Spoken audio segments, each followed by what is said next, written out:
защитила Она диссертацию? защитилась, проголосовали единогласно, 15 членов диссертационного совета. Теперь будем ждать, отправлять документы. Сейчас очень сложные требования к отсылаемым в Москву документам. Все это идет в прямой записи и прочее. Поэтому будем ждать документы, будем ждать утверждения. И, к сожалению, наш совет работает до 31 мая, а потом будет заново создаваться, там уже новые совсем требования. Я хочу сказать, что у нас две женщины защитились из Киргизии, из Киргизско-славянского университета.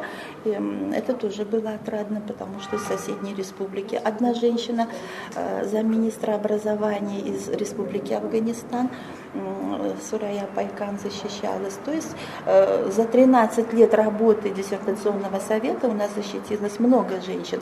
Но вот, например, одна женщина, доктор юридических наук, первая женщина, доктор юридических наук, наша выпускница нашего национального университета, вот Маликова Азиза.